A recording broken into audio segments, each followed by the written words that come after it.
Okay,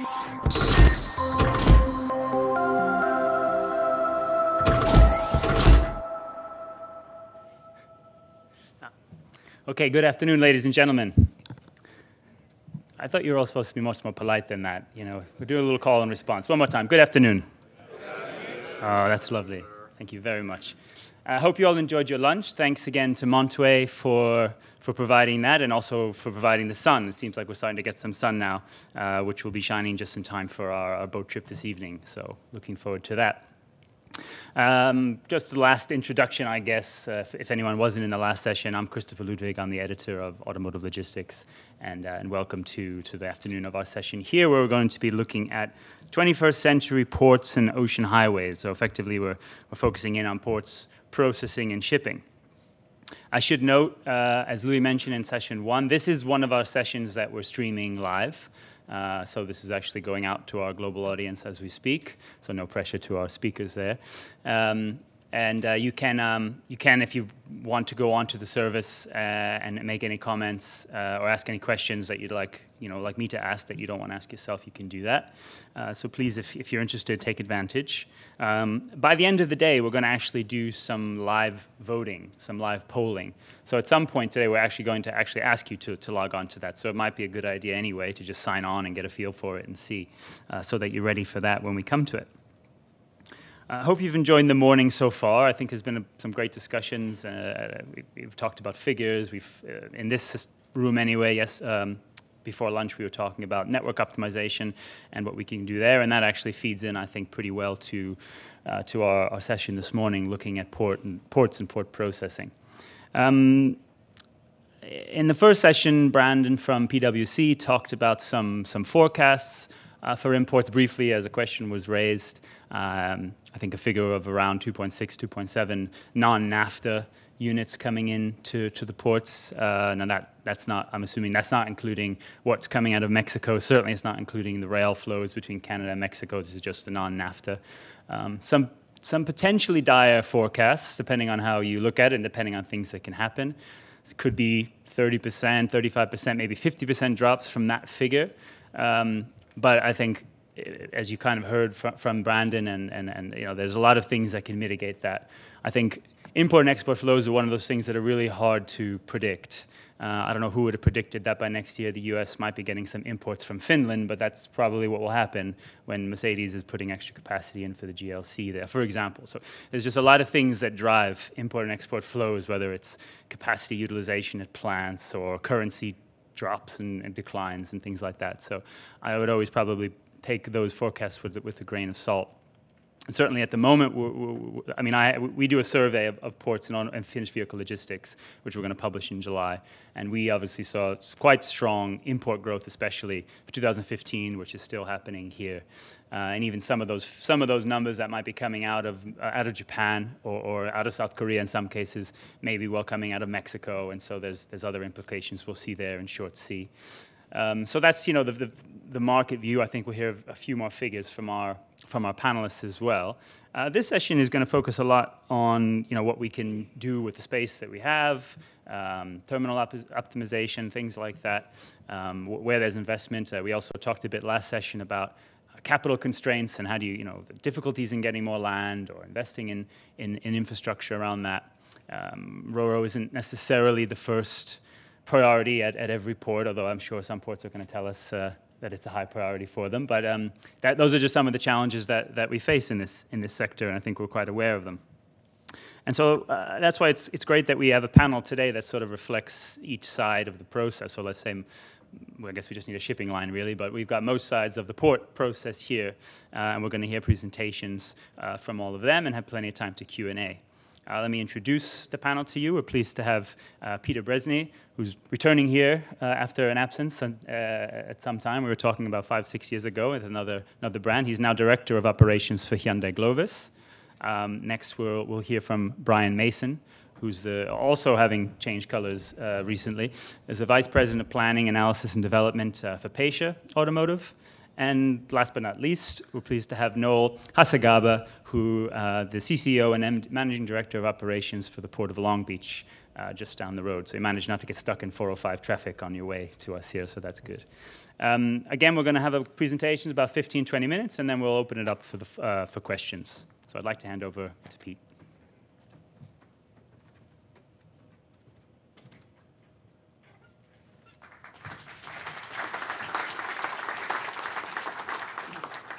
So good afternoon. I am glad I have the afternoon session. So if anyone feels the need to dive off into a brief siesta after the wonderful lunch, feel free. So I just want to take a step back, just to kind of set the table for what we're going to be diving into with respect to capacities at the ports, not just the ports, but also the plants, because it has a big impact all around. So in front of me is another touch onto what Brandon spoke about this morning with where the industry's been sales-wise over the years. So looking back to 2009, we've climbed back, roared back actually 65%, up to the 17.5 million car mark almost last year, and that's going to be the line we're going to be on for the foreseeable next few years before 18, where we might have a that minor pullback, which would not be too unexpected.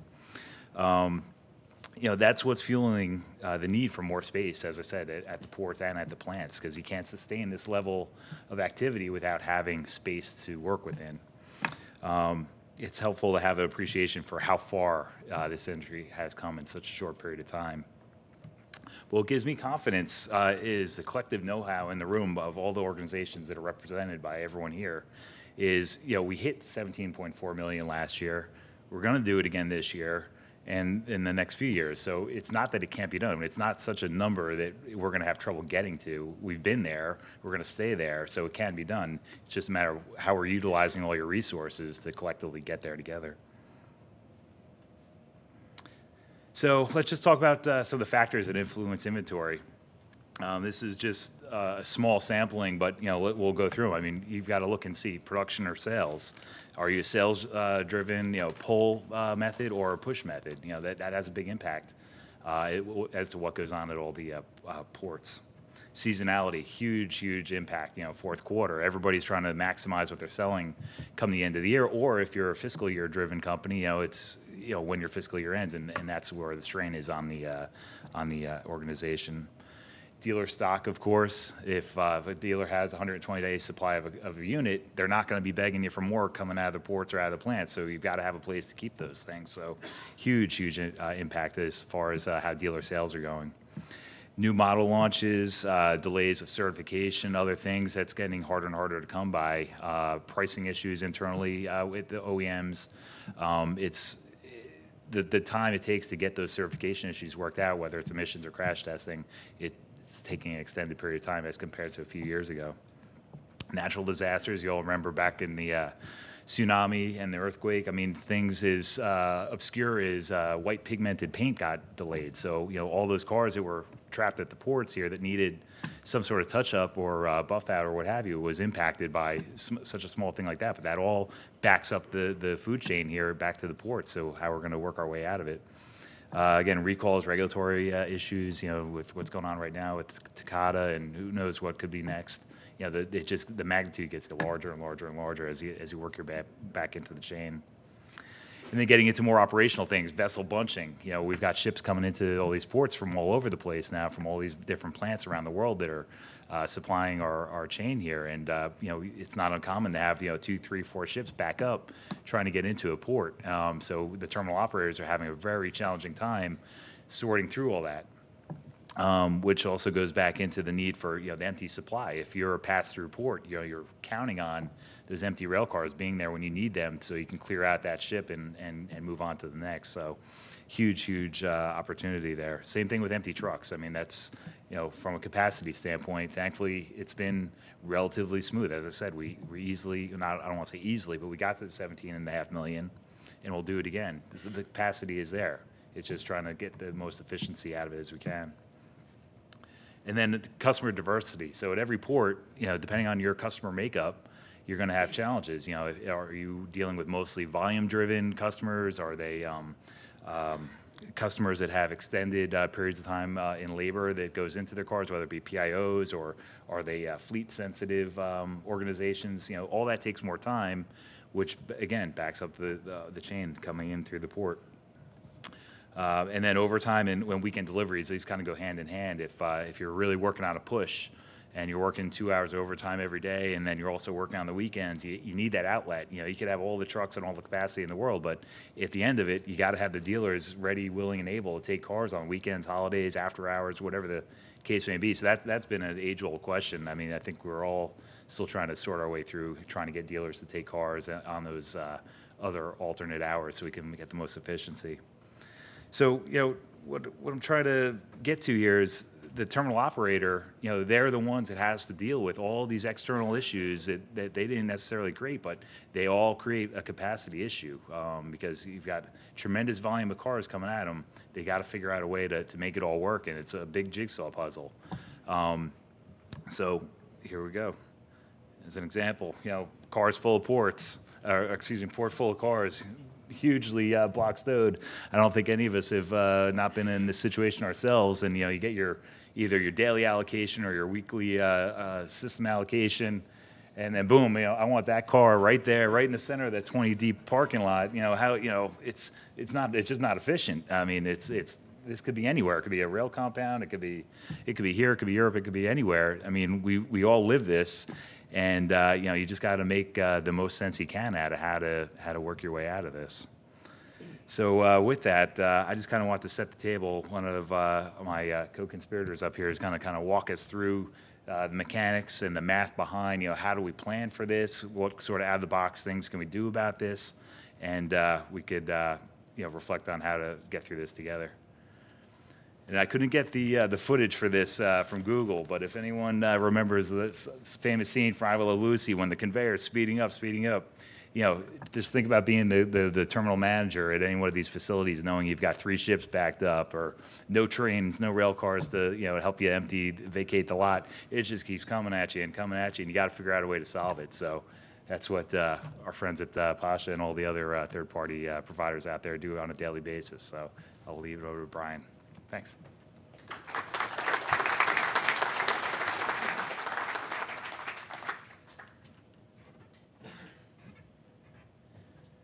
Thank you there, Pete. I think that sets the scene nicely. Obviously talking about some of the capacity constraint issues that we see on a day-to-day basis in ports. And I think, as Pete said, Brian is now a great one to hand over, having many years' experience with an OEM and now with Pasha as a port processor. So, Brian Mason.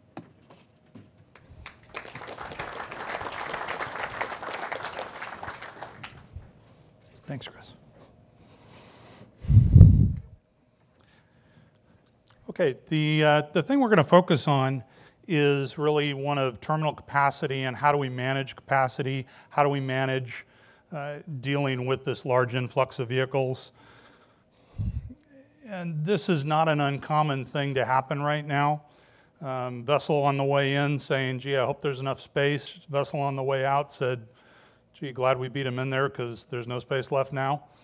And we see that every day in some cases, but we really try to work around it. And so we're going to show you some of the ways we work around that and really some of the partnerships that requires. A lot of the vessel companies have become really competitive. When they hear they're short of FPR space, they throttle up, and first one in gets that 1,200, 1,500, 2,000 spaces. We really discourage that. What we'd rather do is have a good plan with ETAs and a nice, what I used to call in my old OEM, a nice Hyundai flow of vehicles into the facility so we can have a nice flow out.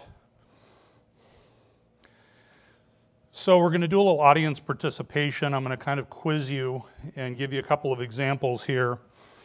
First example is a vessel. Basically, we have a customer who they're going to arrive every 2 weeks.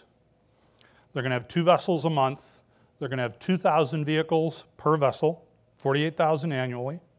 80% of those units are going to be assigned and shipped at 45 days, and the remaining 20% will be assigned and shipped at 100 days. Got it? How much storage do you need? How many say A? B? C? D? but a couple of takers on D. E. It's D. You need 7,600 spaces. And the way that looks in a model is by the 7th vessel, you're all of a sudden at 7,600 spaces, and you remain constant at that. Now, this is a perfect model with very predictable in, very predictable out. Real world isn't like this, but this is the kind of modeling that we use as a terminal operator to try to help some of our OEMs understand, here's how much capacity you really need with your current behavior of your current assignments and shipments. And that's 50 acres. That's a pretty good chunk of a terminal. We've got about 220 acres at our San Diego terminal. On terminal, we got about 90 acres near off terminal. So that's a pretty good bite out of anybody's terminal. The way we manage our on-terminal capacity and work with our OEMs is that we have on-terminal storage cap limits for each OEM. So each OEM, depending on their volume, depending on their business, and somewhat depending on how fast they move the product on and off the facility, we do on-terminal storage capacity limits. We also think it's important to make off-site storage available because we do have customers who have some long-term storage requirements or holds. And those holds can be for a number of reasons, a lot of them good, some of them bad, but a lot of them are based on just new product launches where they want to amass a large number of vehicles and have a very successful launch, especially if the vehicle's being produced outside the country. They want to get a few on the ground and be able to hold them before that release. But once in a while, we also see situations where they want to do quality confirmations. They may want to do a modification to the vehicle, or the vehicle it may be a market situation where the market's just not moving that vehicle as fast as they may be anticipated. But we at least want to make sure that they have off-site storage capability to do that. Along with that, your terminal operator has to be able to provide long-term storage care for those vehicles.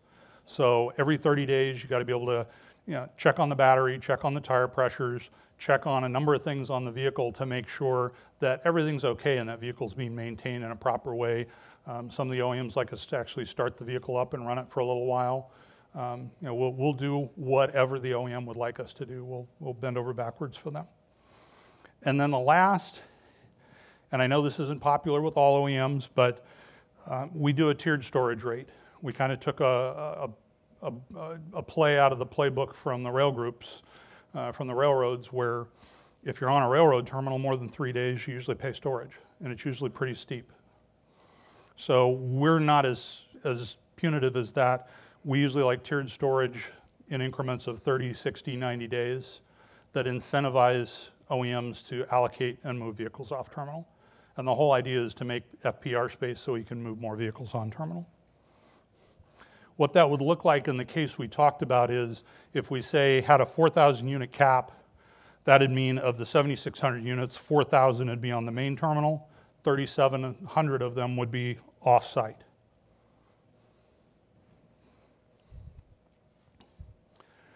This is just a glance at our San Diego terminal, and you can see A, B, C, D, E. Those are right on the water. Those are first points of rest. We want to keep those fluid. We want to keep those moving. As we get back to P, O, N, M, K, and J, those are a little bit farther off, so those can sit a little bit longer. The Dixie line area is our truckaway area, so it's dedicated to fast-moving vehicles that are going to move out in usually a 2 to 3 day period. They're already tendered to a trucker. And our rail terminal, our rail ladder runs right up the center. And we can hold 143 rail cars. We send out a full unit train every night. Sometimes you have to get creative. Recently, we've done a lot of that. This is what you're looking at is an overhead shot of a water park owned by SeaWorld in Chula Vista. And during the summer, it's very active. They use all their parking, but from about October through the end of March, that's pretty much what it looks like. And it's right next to a big amphitheater that's also used for outdoor concerts during the summer and during warmer months.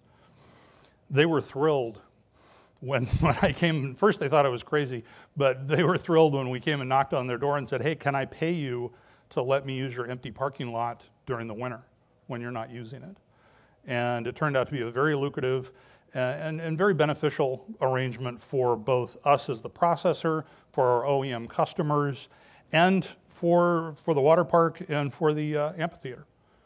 They were very happy with the operation. We treated them with great respect. We were invited back next year. That's going to be an ongoing relationship we'll have for a long time. But the nice thing is that's upwards of 3,000 spaces. That's nice, paved, dry, lit, fenced, well secured, somewhat isolated, so you don't have people wandering through it. But sometimes you got to think out of the box a little bit and look at unusual places to store vehicles, especially if you're going to hold them for a while. If they're going to be there over 30 to 60 or 90 days, then you want to find a nice home for them. The other thing is you can, as a port operator, we're always looking for new opportunities. Just recently we announced we're opening Trade Point Atlantic Terminal in Baltimore. That's going to start with 20 acres. That'll grow to 300 acres. It'll actually be larger than our San Diego facility.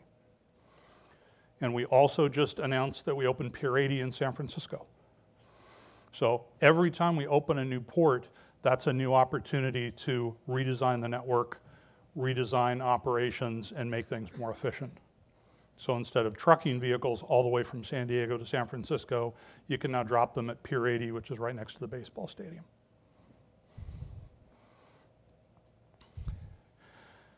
This is really critical to understand, and it's a challenge for OEMs who use off-site storage for the first time. And that is, it's not the same as on-site storage. You have to allow about 2.5 days, 3 days for the vehicle to get there, get processed, get scanned in, and usually when you make that decision to, I'm going to allocate that vehicle, I now want it back, and I want to process it, I want to put on the PIOs, it takes a couple of days to get it back. So it's not as if that vehicle is on your terminal and instantaneously can go into production. So there is a little bit of a delay, and it's really important to allow enough time and be realistic about how much time it's going to take to get that vehicle back into the process and out on a truck. Last thing, just really keep the product moving, help avoid supply chain congestion. Really, any point along the way where we have congestion, it backs up everything behind it. And where we see a rail or a truck problem, that almost immediately starts creating first point of rest problems, which creates vessel problems, and we have vessels anchored offshore waiting to come in. So when we have a nice, smooth, what they call hijunka flow through the whole operation, everything flows nicely. Thank you.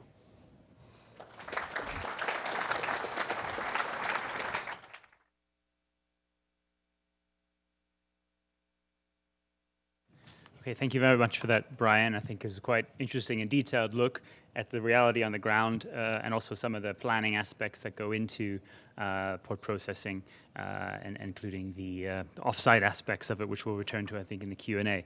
Last but not least, we're pleased to hear from a port itself, from Noel Hacegaba, Port of Long Beach. Thanks, Chris. Appreciate it. Well, good afternoon, everyone. It's a pleasure for us to be here and to be represented. How many of you have been to the Port of Long Beach? Terrific. How many of you have vehicles that come in through the Port of Long Beach? Even better. Well, actually, not as many hands went up. We'd like to change that by the end of the program, but it's really a pleasure to be here. I'm going to be taking a step back from what you've already heard from my co-panelists, Peter and Brian, and give you more of a global perspective. You heard about terminal operations as it relates to vehicle logistics. I'd like to give you more of a global perspective about what we as a port complex are doing to prepare for some of the trends that we anticipate coming up over the next couple decades. So let me begin with a little background on the Port of Long Beach. About $180 billion worth of goods come in and out of the port each year. We are a major gateway in North America. In fact, when you combine the cargo that come in through the ports of Long Beach and Los Angeles together, we account for about 40% of all America's waterborne imports. So we are truly the gateway when it comes to imports, cargoes, including autos. Our complex at the Port of Long Beach is about 3,200 acres. We handled last year 7.2 million TEUs, so we average about 7 million TEUs. These are container units. We also handled 300,000 autos, and we average about that much. Last year we were about 320,000. And 15% of the U.S. market share is what we command in terms of total cargo. As it relates to the West Coast, which is the major gateway into the United States, we account for about a quarter of that. As I mentioned, when you look at LA and Long Beach together, we are the major gateway. But if you compare us and you rank us with other global ports, we rank number 10. And you'll notice that in the top 5, 4 of them are all in Asia. The reason for that is that, and I'm just adding this as a clarification, is that a lot of these global ports are transshipment ports, which means that vessels arrive with cargo, it's discharged onto the terminal, and then it's loaded again on a different vessel headed elsewhere. At the Port of Long Beach, we are a destination port. In fact, we are an intermodal port. So when cargo arrives, it's not loaded back on a ship again. Instead, it's loaded either on a rail car or it's drayed via truck to a close-by destination, and about 65% or so of all our cargo eventually makes its way into the hinterland, into the interior of the United States. Here's a quick profile of our cargo. You can see that 3/4 of our cargo is containerized. But believe it or not, that still makes us a diversified port, because the remaining quarter is made up of other segments like break bulk, vehicles, lumber, petroleum, dry bulk.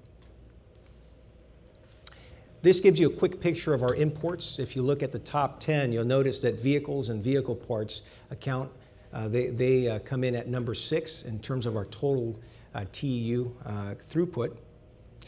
And if you look at our exports, you'll see that it's also at number 6. So we have a pretty good balance as it relates to vehicles and auto parts in terms of our imports and our exports.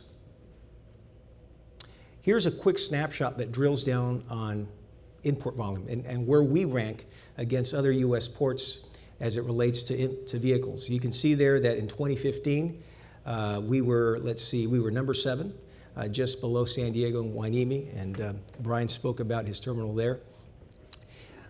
So as a diversified port that handles 7 million TEU, that can manage about 300,000 autos, we're actually in a pretty good spot.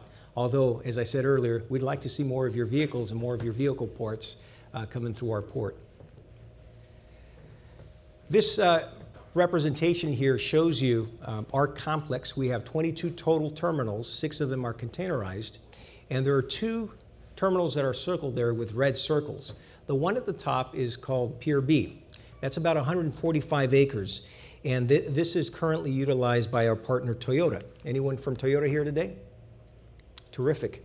And thank you for your partnership, by the way. They have always been a partner with us when it comes to Grand Prix, so we appreciate the partnership.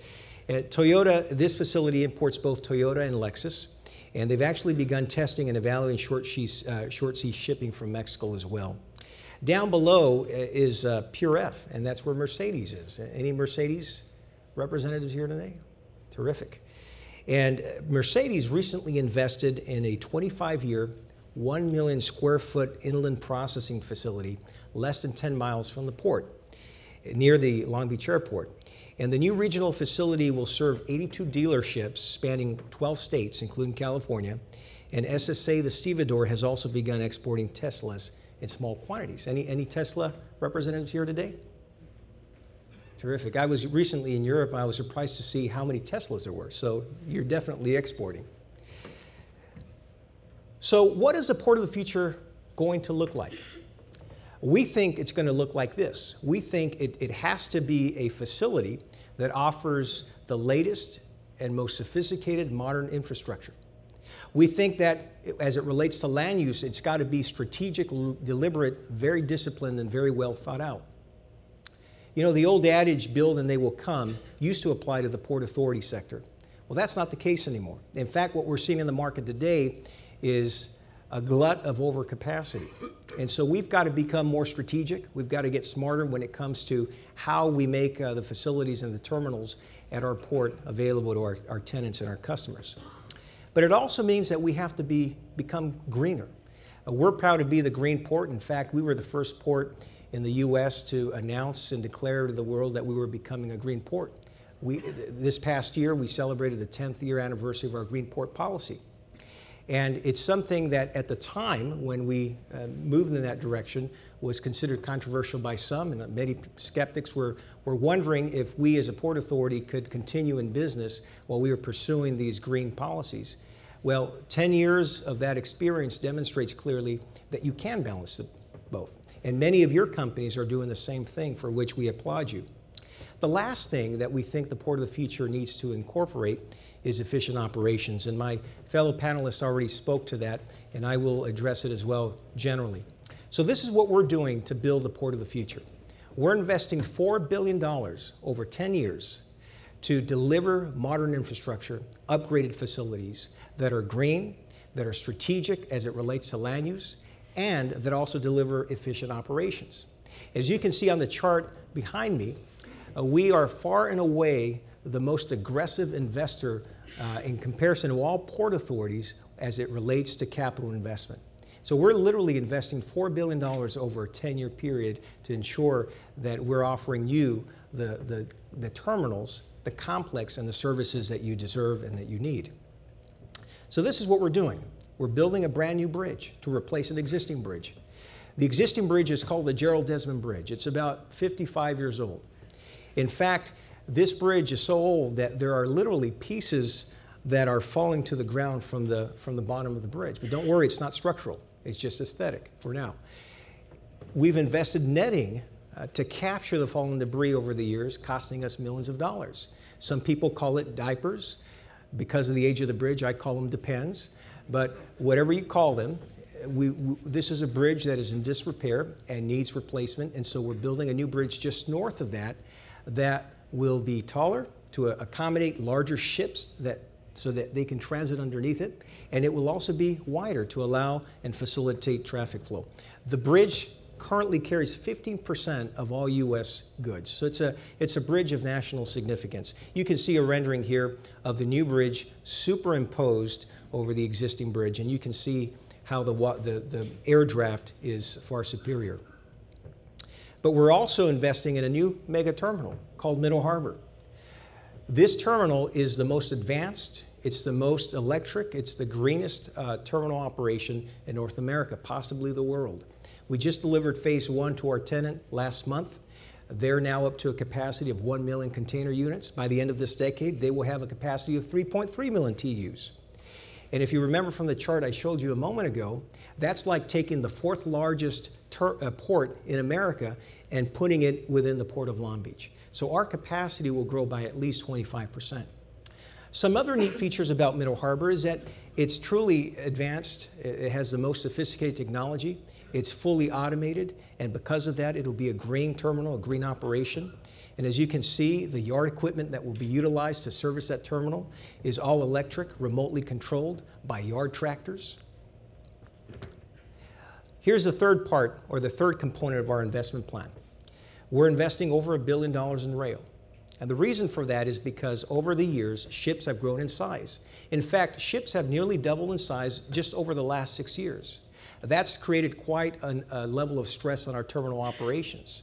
So we've realized that the best way to manage and handle all that additional capacity that these bigger ships are bringing and will continue to bring over the years is by removing the containers and all the cargo that arrives into the port via rail, via train.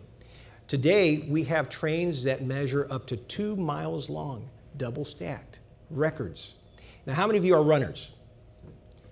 Think about how long it takes you to run 2 miles, because that's how long it'll take to go from one end of a train to the other end of a train that is double stacked in containers. So the need and the demand on rail is enormous. So we're investing heavily on rail. Our goal is to essentially replace a lot of the movement of cargo via truck currently with rail. Why? Because it's more efficient. It's also more sustainable from an environmental perspective. We currently have a goal of reaching 50% on-dock rail. We'd like to reach a point where half out of every container and of every piece of cargo that arrives, we want half of it to be removed from the terminals on rail. So a lot of investments on rail, enhancing our network within the complex and ensuring that rail that leaves the port is efficient. We're also focused on optimizing the supply chain. So you heard me talk about the $4 billion investment. Well, we think that that's good because our customers need superior facilities. We need upgraded terminals. But we also recognize that in tandem with that, we have to improve the supply chain. So what we've done and what we've been doing over the last year and a half in conjunction with the Port of Los Angeles, our sister port, is we've assembled a team of stakeholders across the entire supply chain, from the ocean carriers to the terminals to the dray companies to the railroads, labor, management, the warehousing representatives, all in an effort to identify those choke points along the handoffs and ensure that every container that arrives is removed from the terminal with care, with efficiency, and with velocity. So it's all about enhancing efficiency, velocity, and reliability. These ships are getting bigger. You heard me say that. Here's a picture of the 18,000 TEU Benjamin Franklin that arrived into our port in February. Largest ship to ever call North America. How big are these ships? Anyone here ever been to the Empire State Building? Okay, anyone? Did you go all the way to the top? Because that's how long these ships are. And I hope you took the elevator when you went all the way to the top, by the way. And they're as wide as a 405 freeway. So these ships are massive. They're enormous. And by the way, these big ships are continually being built. Right now, about 56% of all the ships on order are going to be 13,000 TEU or larger. In fact, the Panama Canal expansion project is just about to be inaugurated at the end of this month.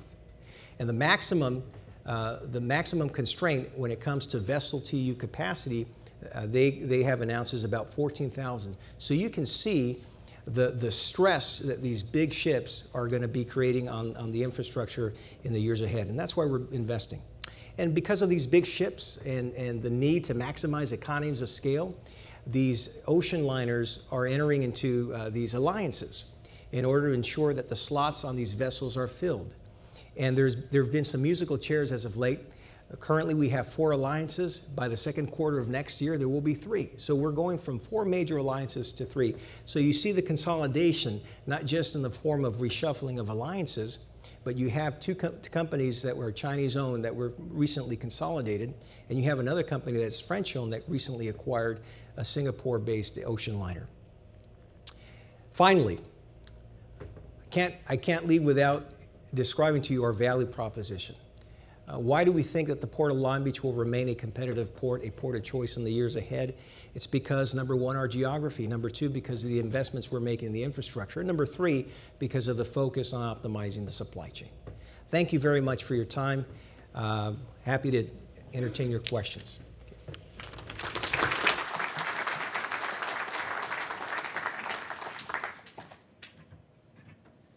Okay, thank you very much, Noel. I think that was really useful to get a bit of maybe a broader perspective on what's going on, maybe a bit more globally in shipping, not only in Ro-Ro and finished vehicle, because some of those trends and issues will have impacts as well for vehicles. I look forward to going down to the port and checking it out again, although I don't think anyone's going to lead me under any bridges anytime soon whilst this is happening. So, okay, well, we're going to open the floor up for questions now. So as the usual process, we're going to have some microphones going around. Anyone who has a question can put the hand up and we'll get you connected. If not, I will start us off. No, one of the things that jumped out for me just in the slides was that sort of painful sliver of a slice that vehicles represents in the total port. Was it 0.19%, right? I think the TEU level obviously represents a higher proportion, but does that sort of begs the question of how important overall vehicle investment, let's say, on the vehicle side might be. I mean, in terms of allocating capital, you know, how can, to people who would maybe interested in using the port, can they look at that and say, right, in the future, clearly, are we going to get more pushed out or what? If you can maybe adjust that. That's an excellent question. We are actually in the process now of developing a land use study, which ports routinely do from time to time. And the whole idea is to identify the highest and best use. And the message I want to leave you with is that as a port authority, we believe that our strength is in being a diversified port. So we believe in making available in our complex terminals and operations that can continue to handle some of these non-containerized items. In fact, Brett Mascaro from the Port of Long Beach oversees all of these non-containerized cargoes, and I can tell you that he's everywhere ensuring that we're attracting that business. So we are keenly interested in growing that segment. We have experienced some growth over the last couple of years. We've seen some movement along the West Coast as it relates to vehicles, but we as a Port Authority are very interested as we build the Port of the Future to see finished vehicles increase and grow. And the other part I'll say about that is, as it relates to auto parts, most of those arrive in containers as well. So we are obviously keenly interested in growing that segment as well. Okay, thank you. I wanted to put a question to Brian and to Peter, really talking a little bit about the off-site use. And I wondered, maybe Brian, you can start.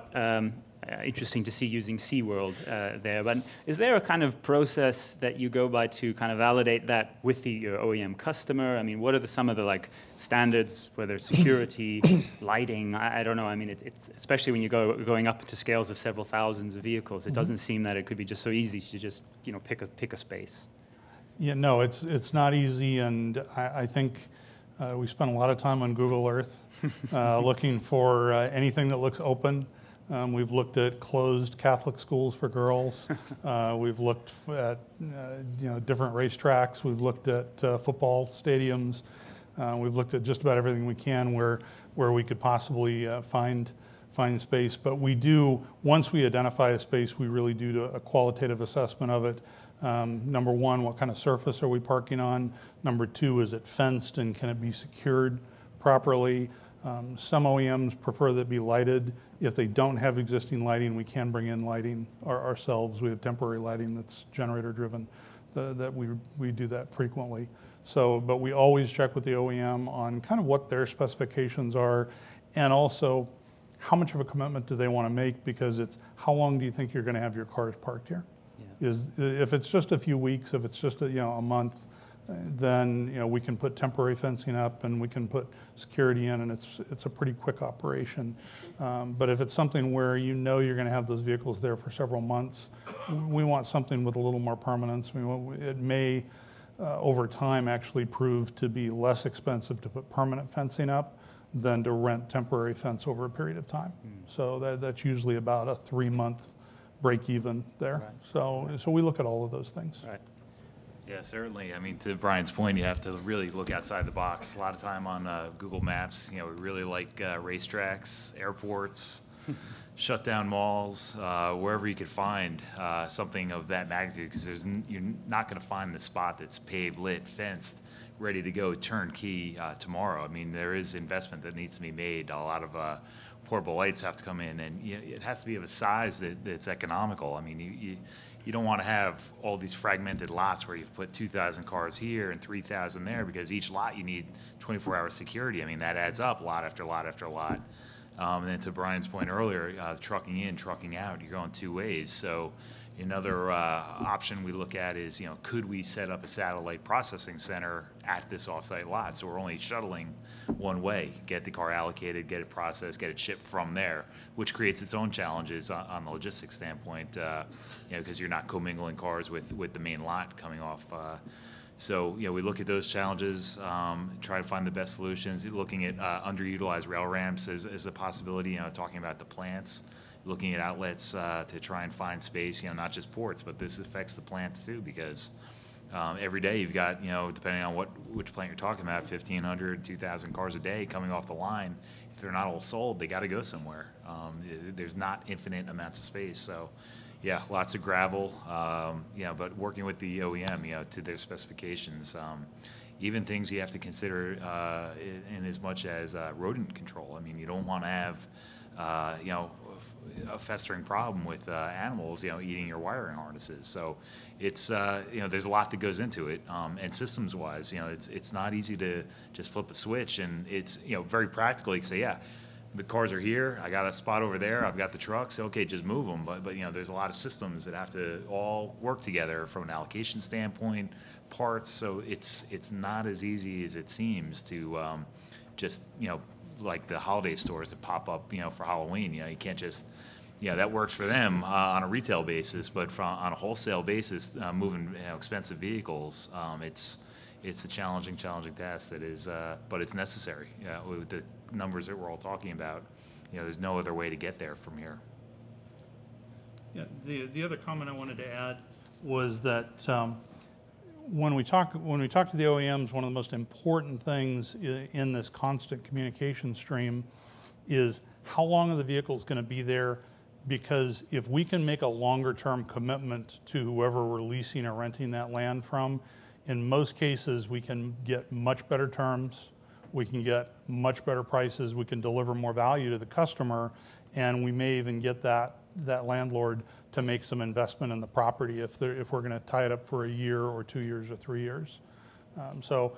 Because sometimes offsite is really just for organic growth of sales in the market into one particular place, and sometimes it's temporary, sometimes it's not. But it's something where the more information we as a processor can have about what your real needs are and how long those needs are going to be, the better we're going to be capable of delivering value to you as a customer in terms of delivering a great space for your vehicles that's safe, well maintained, and that is a good value. Okay, thank you. I think it illustrates some of the complexities involved there. Although please do be careful when you're searching around Catholic girls' schools that aren't closed yet. You can get yourself in some trouble, I think. So. They've been closed for many years. Okay, yeah. That's what you tell the authorities anyway. We have a question in the back. Hi, Sebastian Deegans, Port of Portland. Peter, you had I think it was a 4x5 matrix of different items that could come up. That would extend. And certainly we're a lot happier with a 6-day or a 15-day dwell time at ports. I don't know if 45 days is going to be is the realistic future, 45 and 100 that Brian showed us. So the question I have is, do you see the needs changing with 17, 18 million cars per year, and sort of do you see the frequency of these tie-ups and these sort of situations increasing over time?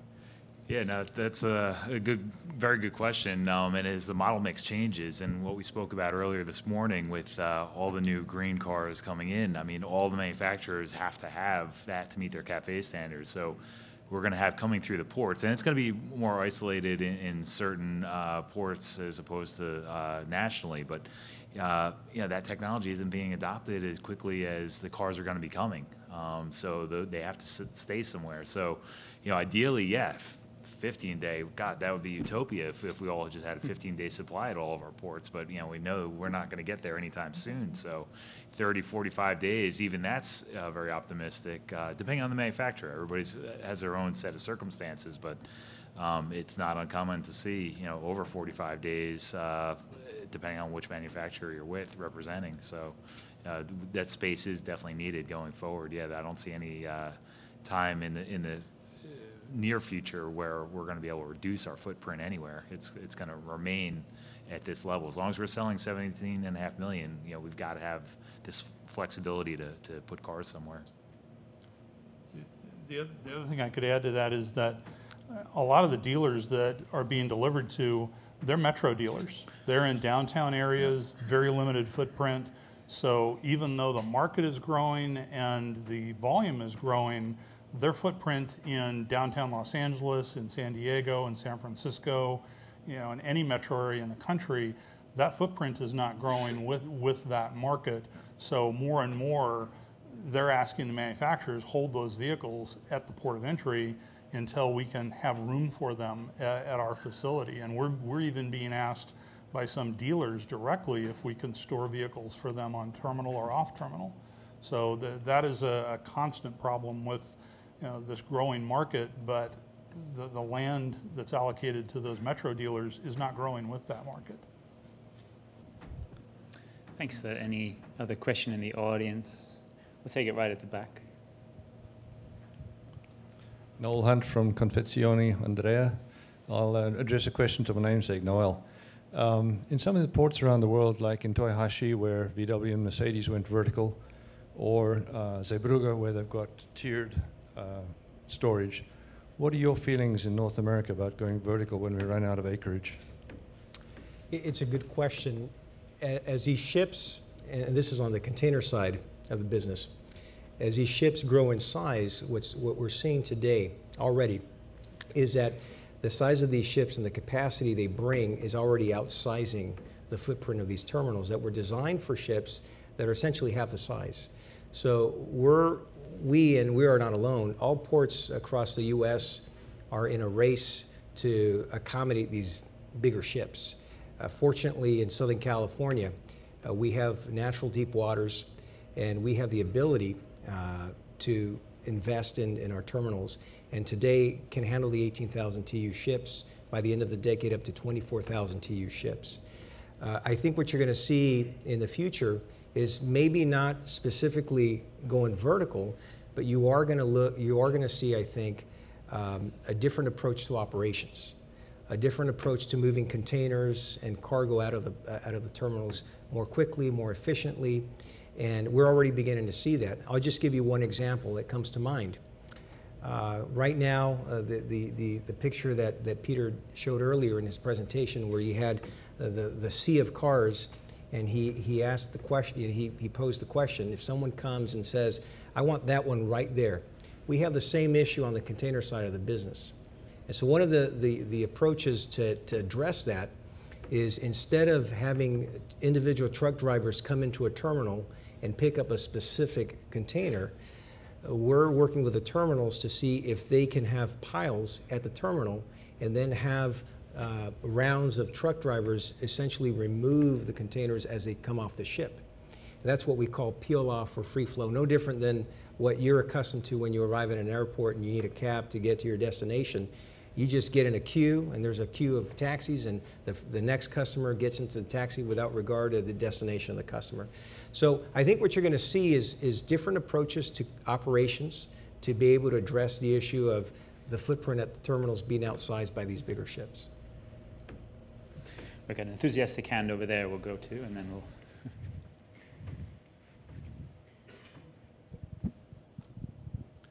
Noel, with all respect, I think you missed the question.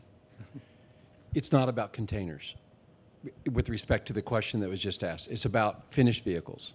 So the question is, okay, I'll take a step back. In 1988, there was a group of us that were called into the port of Los Angeles. And the Port of LA asked, how in the hell can we rationalize the automotive business that's here? Because at that time, between Los Angeles and Long Beach, there was almost 900 acres that was dedicated to finished vehicles. Now, the Port of LA pretty much got out of it completely. There's still the Nissan account that's there. And you guys hung in really tight with Toyota and also with Mercedes in the fashion that, you know, they were in Carson and now they're, but they were never really at your port other than a first point of rest and a place to berth, which is incredibly valuable. I think the question is, how in the world can the Port of Long Beach find a piece of real estate that it could dedicate to finished vehicles? And if it did have one, would it make sense to build a multi-tiered structure in order to handle those vehicles? My impression is the value of land at the Port of Long Beach is probably $1 million an acre. Could be $2 million an acre. So there's a whole group of us that are thinking now about, with the price of land going up and the availability of land going down so dramatically at these key demand areas, is it really make sense to you guys to have facilities for finished vehicles when you've been so completely invested in these other commodities that go through your port? I mean, the Port of Long Beach is an unbelievable world-class port. Nobody denies that. But is it really a place that's appropriate for automobiles, other than the Toyota count and the first point of rest for Mercedes-Benz? Great. Well, first of all, thank you for clarifying the question. The examples that I was giving earlier were analogies in terms of how we deal with other types of cargoes. But to address your question directly, I mentioned a moment ago that we're in this process where we're doing a land use study, precisely to address that question. What do we want our port to look like in the future, over the next 20, 30, 40 years? How diversified do we want to be? Do we want to continue to devote 75% of our complex to containerized cargoes? And as we go through this process, we're going to be answering that question, is how diversified do we want to get? And if we want to grow certain segments of the non-containerized business, then what are the investments that we have to make? And I can tell you right now that our tenants that are there now, we have over the years worked with them to accommodate their growing needs. So we understand that there's a high level of demand, not just for the finished vehicles, but for all types of cargo. And I can tell you that there's no real estate like port real estate. But that's a question that we're in the process of answering now. I can't give you a firm answer and say by the year 2015, we're going to spend so much in capital to do this. But what I can tell you is that we're going to start working with our tenants first and try to work with them on what their forecasted need is to determine what it is we can do together to ensure that they have the facilities to handle the throughput that they anticipate. Thank you. Brian gave a scenario. By the way, that was really cool what you did with your little capacity analysis there. I think it's something that people need to use on a regular basis to really be sober about how much real estate it takes to handle an account. But Noel, if you all were able to free up enough real estate through a structure or just straight, two-dimensional real estate to handle a 50,000 to 100,000 vehicle a year account, you'd have so many people lined up at the Port of Long Beach that it would be, and you know that. But it's serious. I mean, whether or not the Port of LA or Long Beach would ever truly free up real estate to take on more finished vehicles is something that would be, well, it's an unbelievably strategic issue for North America, in my opinion. Yeah. And so having you come here today is really interesting to me. When over the last number of years, both of the gigantic ports down here have really focused on other things. So I mean, it's refreshing to hear that you all are looking at it. And there's also a lot of talk in the industry about whether or not the intermodal businesses, the container business, is going to become so efficient that there's real estate that was dedicated to it that will now really be surplus real estate. And I'd like to know if you could speak to that a little bit. Absolutely, and it goes back to the example I was giving earlier about different approaches to handling different types of cargoes, because ultimately what we want to do is process as much cargo as we can in the footprint that's available to us today. And if in the instance that we can free up some of the footprint that's currently designated for certain types of cargo, say containerized, break bulk, liquid bulk, et cetera, and we can devote more real estate, open it up for other types like finished vehicles, and we're all in for that, right? That's why we're going in through this study. That's why we're so focused on optimizing the supply chain, because to us, we're realistic, right? To bring in landfill or extend north from where we are, that's a Herculean, it would require a Herculean effort. So we just have to get smarter about how we're using the existing footprint, change how we approach operations in an effort to free up more space to accommodate different types of cargoes. Okay, thank you. Thank you for those questions, and Noel, thank you for your great answers there. I wanted to just throw the parking, let's say the multi-story, to our other panelists, if they have any experience with it in North America, have considered it. Brian, from Pasha point of view, or Peter, in your experience. Well, we have definitely looked at it.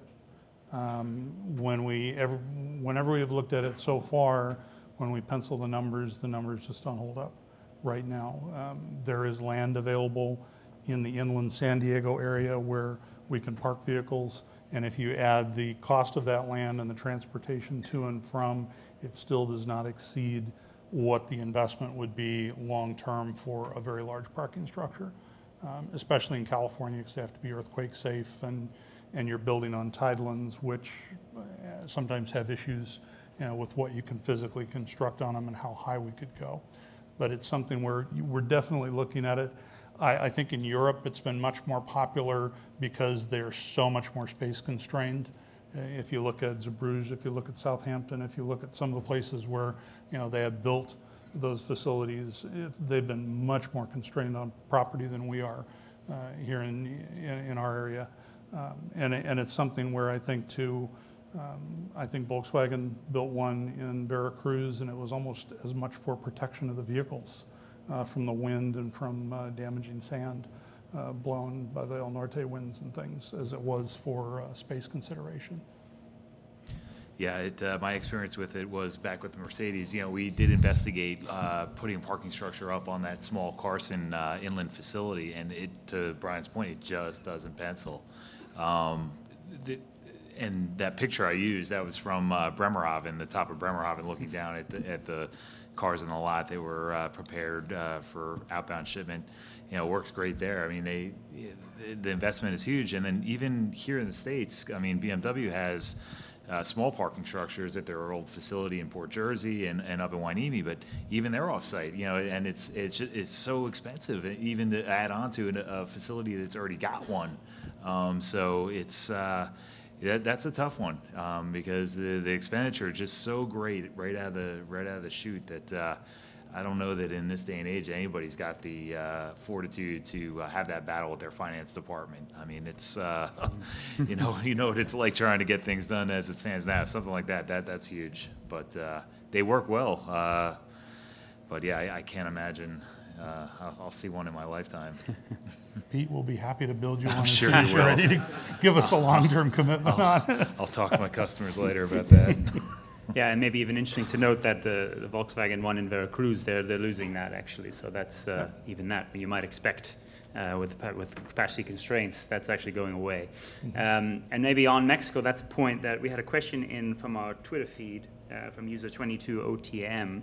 It says, with Mexico growth and Mexican port congestion, how much short sea capacity is available? So if we can maybe address short sea from Mexico, what's Pasha looking at in this area, and then also from a Hyundai, Glovis, Hyundai Kia point of view?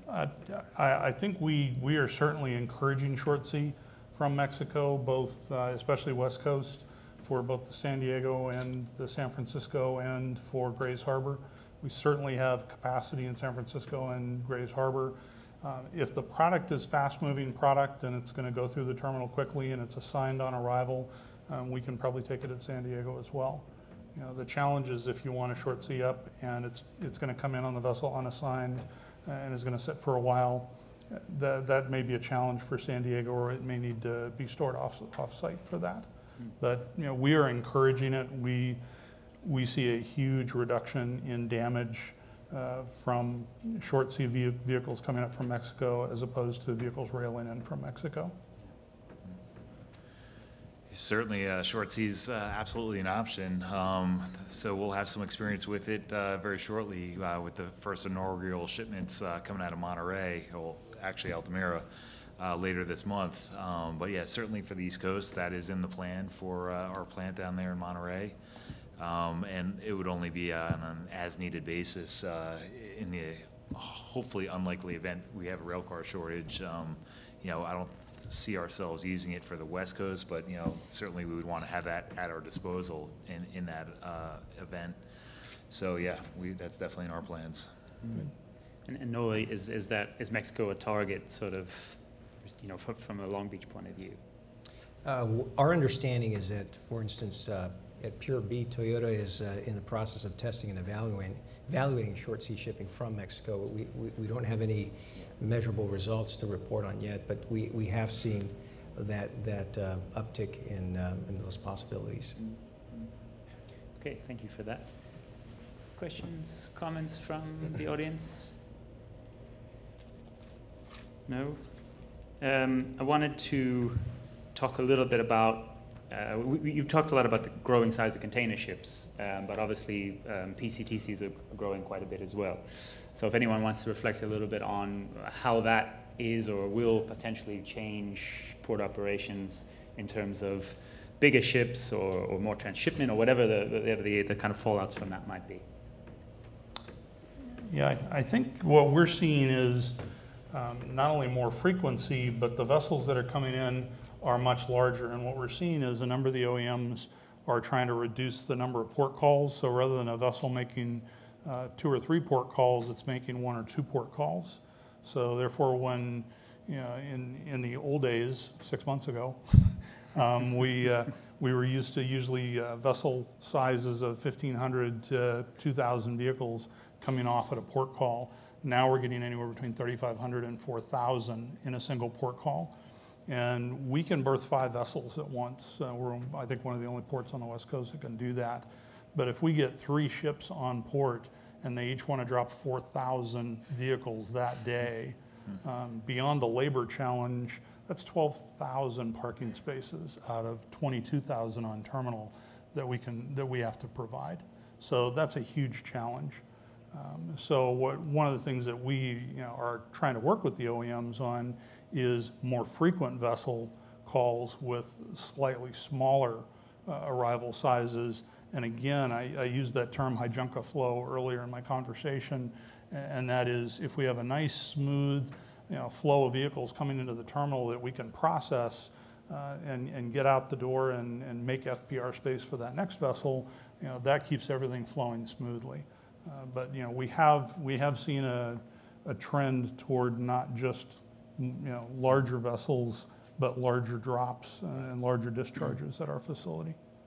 Yeah, just to piggyback on that, and more drops, with all the short sea that we're talking about, West Coast or East Coast, it's just going to be that many more incremental drops that are going to have to get in line with all these big ships that are coming from either Europe or Asia or what have you. So it's definitely a challenge for the first point of rest. How do you keep that spot clear for even for your load back space for the exports that are going to go out through these ports as well? So it's a challenge for these terminal operators to keep their places fluid. And it's frustrating as a customer because if you're on one of those ships that is being held back or even possibly being diverted in some cases, it creates problems. But these are all good problems. The industry is great. I mean, the ships keep coming, the cars keep coming, and they keep selling. But these are just challenges that collectively we've got to overcome because the sales are there, and this is to support the sales effort of all these OEMs that are our customers, and that's just what we're all here to do. So collectively we've got the brain power, the know-how, and the can-do attitude, and what more can you ask for? You just kind of roll with it. And Peter, maybe related, looking at your customers or Hyundai Kia, would you say that you're looking at more advantages at sort of consolidating ports of entry, so having kind of more or diversifying across more? We have to look at everything. That in Glovis's inception, it was all about consolidation of the 2 manufacturers because in many locations they were separate. So they were brought together, but now here we are at an inflection point, and that's what I mentioned in my presentation. The diversity of each terminal operator and what other customers are there, it could help you or hurt you being with a high volume player or another player that's high storage or heavy in the fleet or heavy on PIOs. All those things have an impact on what the velocity is and what the turn rate is at those facilities. So you may or may not be able to coexist together as we get bigger and bigger and bigger and we all sell more and more and more. So you've got to look at alternate scenarios and see if it pencils out, because there is a cost. You just can't move somewhere and save money every time. You're moving further away from your market that you're trying to serve. You're there for a reason, and you've got legacy costs built into the places that you're at. So any move you make impacts a lot of other things, margin-wise or what have you. So these are all things that have to be taken well into consideration before you just pull the trigger and say, "Hey, I'm gonna move." So it takes a lot of discussion. Great. A question in the back. Wallace Wayama, Port of Vancouver. I was just wondering that since you were talking container ships and the like, there you can see there's been a overcapacity of the container fleet. I was wondering if you see any particular patterns in the Ro-Ro fleet globally in the medium term or even the long term that could affect the ability of the industry to utilize it for short sea or even other trade patterns, because there was also talk about shifting local demand, but at the same time possible wildcards like China. Well, as it relates to the Port of Long Beach specifically, we're not seeing the same patterns on the Ro-Ro side that we are on the container side. I can tell you that as the Ro-Ro ships arrive into our terminals, they're coming with excess capacity. But we are not seeing a significant growth in the capacity overall of the Ro-Ro ships. questions? Maybe, and sorry to bring it up, Noel, but I think it wasn't so long ago that I was at the Hyatt Regency in Long Beach and counting over the harbor, I don't know, 45 ships or so waiting to get in. Obviously, those issues have been resolved, but maybe how confident are you that these types of labor conflicts that unfortunately kind of marred some operations there for a while are well behind you, and any kind of knock-on effects that they might have? And I guess for the others to comment too on labor relations at the ports that you're using. I was hoping no one would bring it up, but since you brought it up, It's my job to make sure that they bring that sort of thing up, I'm afraid. You know, the congestion that we experienced and that all of us in this room, the great pain that followed that we endured, was a very important lesson for all of us. And if without going into a thesis about what happened, the operational challenges that we faced as a result of the alliances, these bigger ships, bringing in more volume at one time, essentially creating peaks every time they arrived, which were already described here by my fellow panelists, coupled with a labor contract negotiation that was taking a little longer. But I can tell you that as soon as the tentative agreement was signed in February, the backlog of ships, which was 28, it went as high as 28 container ships at anchor, waiting for a berth in the ports of Los Angeles and Long Beach. As soon as the contract was signed in February, it took the terminals just over 30 days to clear it, which was remarkable. Everyone was thinking it would take 90 to 180 days, right? But it was really remarkable how they were able to clear the backlog. And ever since then, we have not had any issues. I can tell you that operations are running very smoothly. Obviously, we're not seeing the numbers that we saw last year, but things continue to move very smoothly. We were able to put together a pool of pools on the chassis side, which was identified as one of the early problems. And also, the labor contract that was signed gives us 4 years of stability. Just last month, the PMA, the employers, submitted to the ILWU a proposal for a contract extension. So far, there's been no response, but it's encouraging to see both sides having that discussion now when we're still 4 years away from a contract. The last thing I'll say about labor is that there's a subunit of the ILWU known as the Office Clerical Unit, the OCU. That contract is set to expire the end of this month. As of today, 19 of the 20 parties to the contract have signed 7-year agreements. So we're going to have 7 years of stability as it relates to the OCU. So we're very encouraged by what we're seeing. As I said, the pain was very, very severe. We all endured it. We all faced it. But I think we're all learning from that. And going forward, we're not going to see anything close to what we saw in 2014, 2015. Things are very peaceful in San Diego. I'm really proud to say Pasha just last month was named the Employer of the Year by the Teamsters in San Diego. And we have a great relationship with that group. And they're the group that, from first point of rest on, manages all the vehicle production. We have good relationships with the ILWU as well. Unlike Long Beach, LA, vehicles are a large source of revenue in San Diego.